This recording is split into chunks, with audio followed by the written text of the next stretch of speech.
Hello! It is approaching the middle of July as I'm filming this, so this video is more than a little bit overdue, which is just par for the course on this channel now. I'm guessing the scheduling has been very off. Actually, not really, the scheduling's fine, it's just sticking to the schedule that's not fine. I've got my little notebook out though, and my little pen, and there are no books beside me, so you know what that means. It is a film video, and we're going to be talking about the top 10 favourite first watches that I have watched in the last 2 months of May and June. And I think it is only me that enjoys these videos, but that's okay. Let's get nerdy about some film stats. In the month of May, I watched 11 new to me films that I had never seen before, and I rewatched 4 films. And then in the month of June, I watched 8 new to me films that I'd never seen before, and then again I rewatched 4 films. So that means in total for the 2 months I watched 19 new films, and I rewatched 8 films, potentially not 8. This is where I'm finding the issue. Because I've done a little fancy table, which I'll put on the screen for you now, where obviously for each month I'm putting in how many films I watched that were new to me and how many films that I watched that were rewatches. But the problem is that gives me 2 totals at the bottom, and when you add that together, that's not my total for the year, because for example, the film Promising a Woman, I have watched that 4 times this year, so that counts as like 4 rewatches, but it's only 1 film, so the stats are a little bit confusing, but all you need to know is that in this year, in 2021, I have watched 44 new films, and I've seen 56 in total. So then 12 films have been rewatches, but some of those films have been rewatched multiple times. So I hope I've explained that. I hope I've explained that. And if you're curious, the rewatches for the last 2 months have been Mitchell's vs. the Machines, Promising a Woman, yet again, Stuck in Love, which is a coming-of-age film I saw years ago. I rewatched The Social Network twice, for some reason. I rewatched Lord of the Rings, The Return of the King, because Kieran and I have been watching the trilogy. Another rewatch was Inside, the Bo Burnham special, which is a bit of a spoiler for what we're going to talk about in the later bit of the video, because that was one of my favourite things that I had watched and then rewatched in the last 2 months. And then the last one was We're the Millers, a film that my dad loves, which is hilarious because his favourite film of all time is The Godfather, yet this dumb weed movie makes him crack up like a child. So he has the range and he's an icon. So let's just get into it. Let's start with my number 10, I don't really like ranking them, but my number 10 for like my favourite new thing that I have watched in the past 2 months. And I didn't actually have to pad out my list too much with TV shows. There's only one TV show on this list, which is actually in the number 1 slot, so stick around if you're curious to see what that is. But anyway, number 10 on this list is Mainstream, directed by Gia Coppola. This is one of my highly anticipated films for this year because Gia Coppola directed one of my favourite coming-of-age films ever, Palo Alto, and it was a very sort of seminal cultural reset experience when I saw this in my teens. I'm sure B will also attest to that, sort of her favourite films too, and it's just a wonderful portrait of the sort of melancholy and the darker elements of being a teenager, and also just the boredom. I feel like so many teen movies are really fun and romanticize that time, and like I love that because my time wasn't that great and I use those films to escape, but also I really appreciate the brutal honesty of films that are like, hey, being a teenager sucks. So as you can tell, I was really interested to see what Gia Coppola would do next, and she has released Mainstream, which is a film that stars Andrew Garfield and sort of aims to explore our modern sort of influencer culture, and it does it in a few interesting ways, and it also has a cameo from Jake Paul, so meta. But I think ultimately it doesn't say that many things that are groundbreaking. Like, it's not as groundbreaking as it thinks it is, I don't think. I saw a review that was like saying that it was almost like Gia Coppola, even though she's a millennial, was approaching this as a boomer, like not really understanding YouTube and TikTok, and it sort of feels like that. Like, it feels like a film that will age quite quickly, but I think Andrew Garfield gives a really stellar performance in that lead role, playing this sort of really likable, weird guy, but just this sort of enigmatic presence that really quickly gains a following online, and he sort of gains a following by being, you know, indie and weird and coming up from the bottom, and he's saying all these sort of like disruptive things, but then ultimately he's just like a spoiled rich kid with nothing else to do. And I feel like that's a dynamic that we see a lot and hasn't really been explored as much. Like, yeah, we have the usual technology is bad, your life is shallow, but less of a sort of portrait of who those people actually are and how they're able to sort of manipulate the system because they have inherent class privilege. And that was an angle I hadn't seen before. And I did enjoy watching it. I think Andrew Garfield gives a very watchable performance. I mean, he's always such like a bankable force. Whenever he's in a movie, I'm like, I know he will be good. But ultimately I don't think it was that like revolutionary or memorable, but just something to seek out if you want to see a good performance by him. And I just recommend in general checking out Gia Coppola's filmography. And that moves on to number 9, which was In the Heights, which is obviously the Lin-Manuel Miranda musical that he wrote and performed on Broadway before Hamilton, but obviously after Hamilton's success it is now being adapted after the fact, and I really enjoyed it. I think also the fact that I saw it with Karis and Leanne, 2 of my favourite booktube friends, made the experience all the more enjoyable.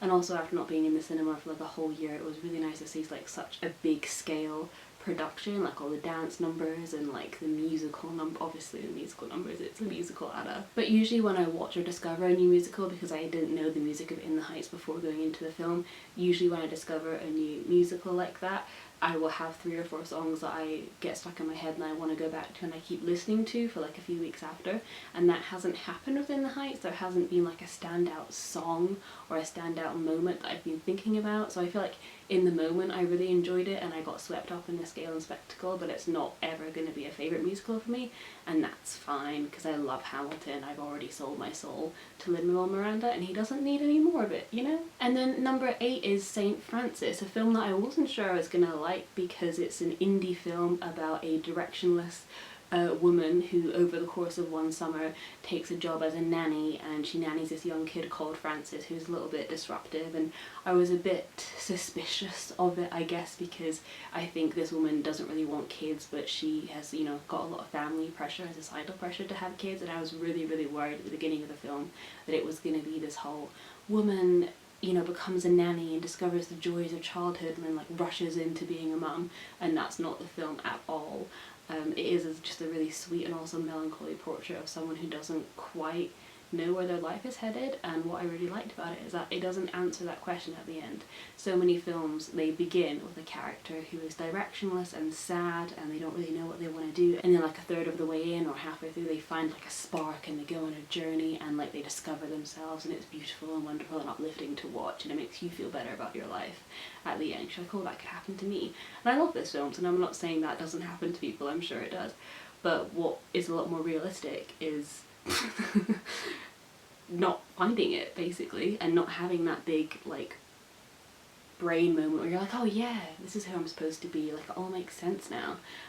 Frances just spends this summer sort of quite wistful, just babysitting this kid, doing a job that she isn't passionate about, you know, dating a guy that she's not that in love with, and she also has an abortion. That's not a spoiler really, but this film tackles a lot of issues of womanhood that aren't really explored that much. Like obviously motherhood comes up a lot in cinema, but I think in this film it's done in a different way, and you see like the darker side. And the mother of Frances suffers with some postnatal depression, and also I don't think I've ever seen a film that has so many scenes of like periods and bleeding, and also because after the abortion she bleeds a lot, and I just feel like it's quietly revolutionary. Like it doesn't feel like this big revolutionary film that's going to change your life, because ultimately not a lot happens in it. It's a very quiet film, but it shows those small moments of being a woman that you don't really see explored, and in that way it feels revolutionary and like new and exciting. So I definitely would recommend seeking that out. And the next film I have is Shutter Island, which I've come to like 10 years too late. Sorry, Martin. It's a Martin Scorsese film, and I've actually not seen that many Martin Scorsese films. I've seen Taxi Driver, and I've seen Wolf of Wall Street, and I've seen Silence, which was the one about monks that did not do anything for me.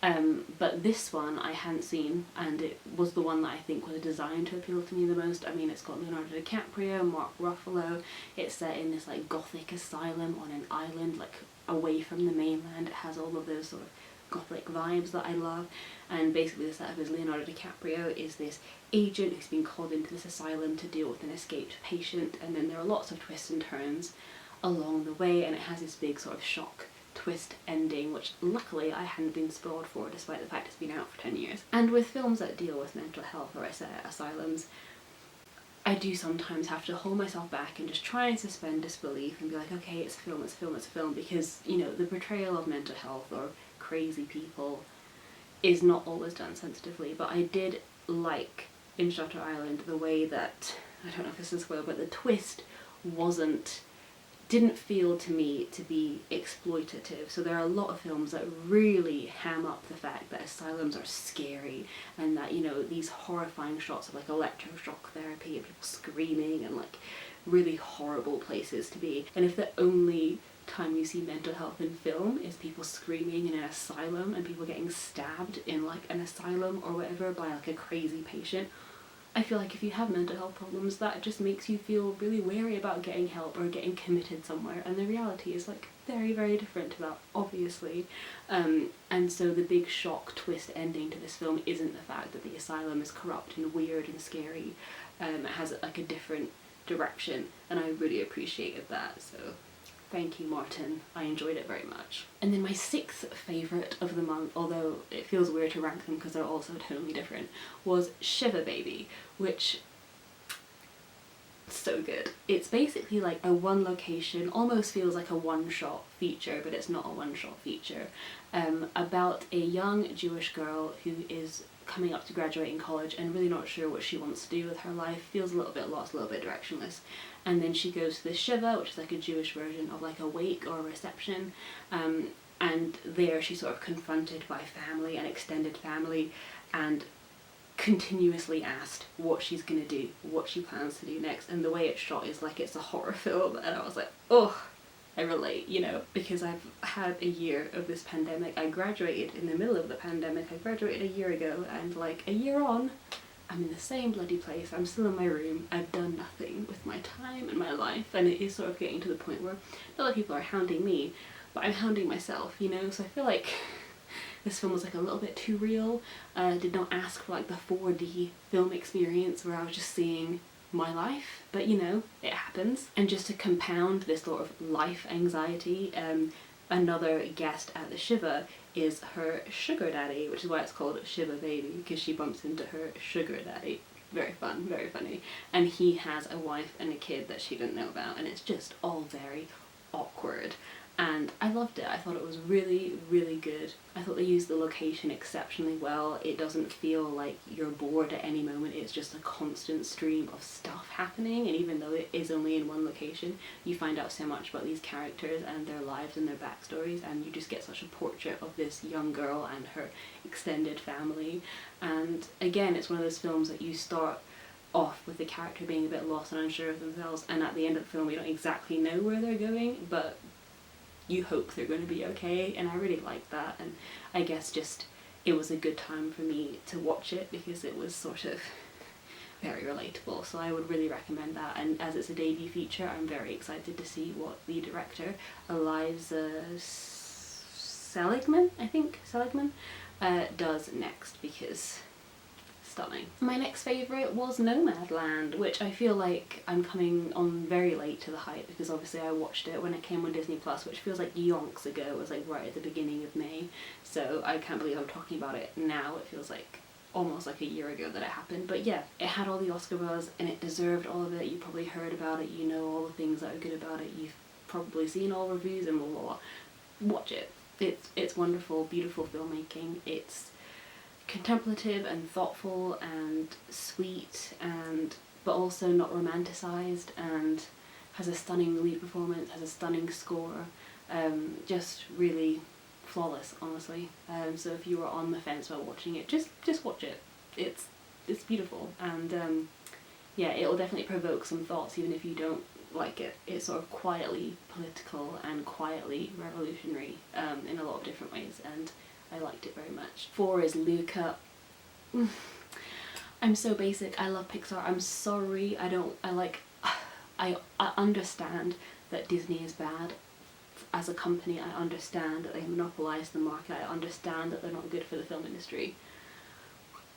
That Luca was so good. I loved it so much.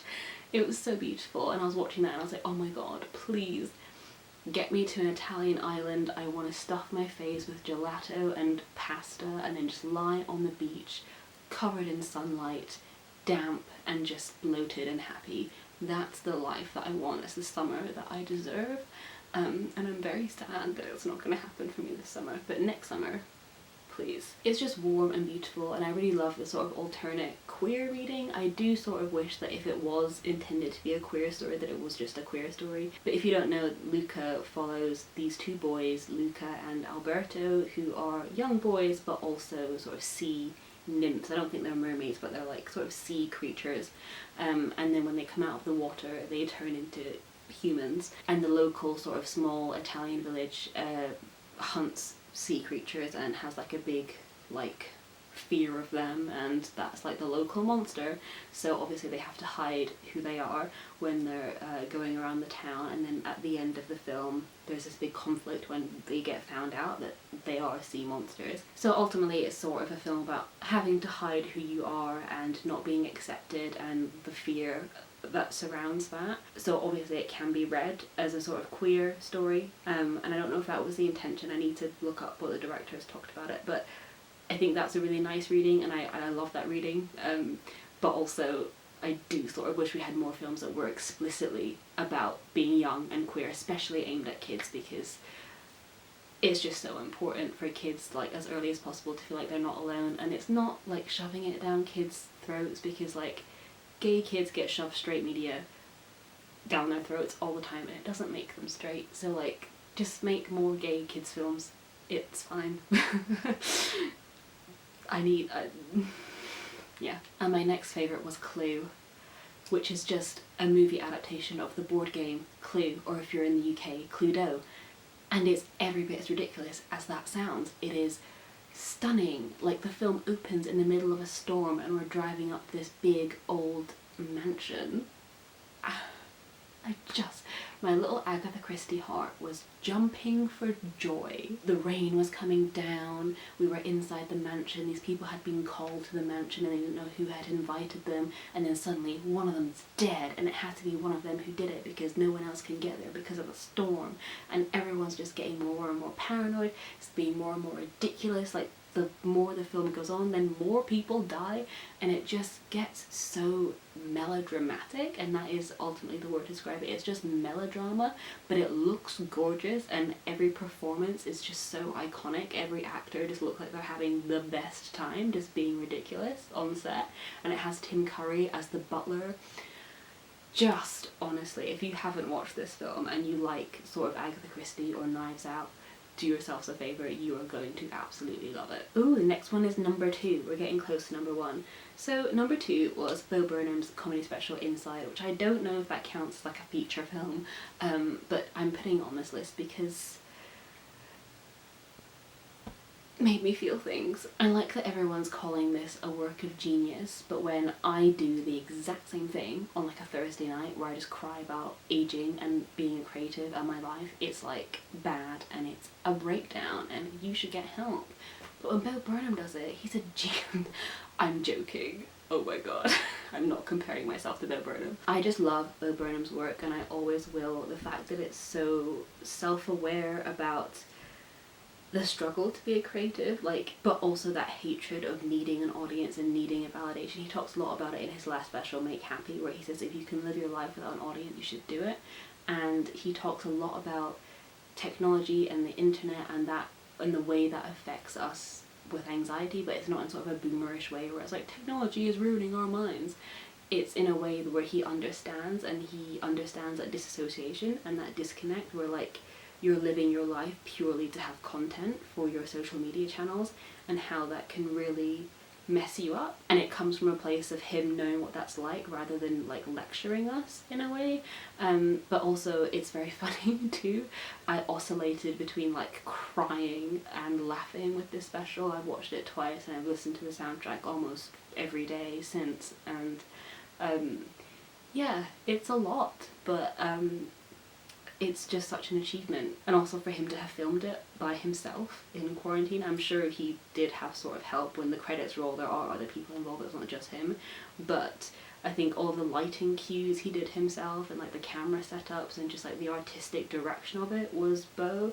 And honestly, it's a little bit embarrassing that I complain about not having someone to focus my camera in my room when then Bo Burnham comes out with this special where it's just him, he's got no one really on hand, and he creates these beautiful, gorgeous visuals all in the same room, and it's not boring, and it's just a wonderful achievement, and I will always be very excited to see what Bo Burnham does next. He's one of my favourite creative people working now. I loved his feature film, 8th Grade. I loved his acting role in Promising Young Woman. He's just so versatile, and I'm very, very keen to see whatever he does next. And that brings us on to my number one pick, which I did say was a TV show, and it was Mare of Easttown. This was so good. And it's almost cliche in itself, but I think that's what makes it great. It takes that really common trope of like a hardened small town cop who takes no shit and like drinks lots of whiskey and is like, oh, let's get on with the job, and like I got so much pressure in my family and trauma and daddy issues, and it takes that premise and it does lean into it like a lot. Like Kate Winslet plays this really sort of tough small town like Philadelphia cop, and she nails the accent very well. But instead of like trauma being like cool and edgy, she actually in the series seeks help and she goes to therapy because her trauma is interfering with her ability to do her job, and she has a lot going on in her life. This series touches on like addiction, trafficking, kidnapping, assault, drugs. Did I say addiction already? Addiction, drugs, that's a big aspect of it. Like losing a child, like there's a lot of really heavy themes in it, and it's not just for shock value, it's like just this woman's life, and she does have to seek help for it in the end. And I really liked that, because there are so many sort of cop shows where it's like, oh yeah, like I've seen so much, it's like just part of their job, and like being like a bitch is like cool and edgy, whereas it was really sort of upended in Mare of Easttown, and you really start to feel for her, and you want her to succeed, and you want her to face her trauma and get through it, and you're really rooting for her even though she's a sort of morally grey character, but she's just real, I feel, and she's yeah, so compelling to watch Kate Winslet in that role. It feels like a very different role for her, and the supporting cast is great too. Evan Peters is in it, and he's also wonderful. I've missed seeing him, I realise, because I've dropped off of American Horror Story like a long time ago, so I really, really enjoyed it. It takes a lot of really familiar elements, like I said, the hardened small town cop, the missing teenage girl, the murdered teenage girl, the sort of buddy cop element between Evan Peters and Kate Winslet, and it really subverts a lot of these tropes that we've seen before in ways that feel really interesting and fresh, and I really liked it. I really loved it, and I really hope they do another series, but I don't know. So yeah, if you've made it this far in the video, I appreciate you so much. Like I said at the beginning, I don't know if anyone enjoys these apart from me. They don't get as many views as my bookish videos, which makes sense. This was primarily a booktube channel. So if you're here and you watched all the way to the end, I really appreciate you, and yeah, let me know, and I would like to know if you enjoyed the video. Thanks. Please let me know a favourite thing that you've been enjoying watching recently, or your favourite film that you watched in the last month or two. I would love to know, and I will see you very soon with another video soon. Bye.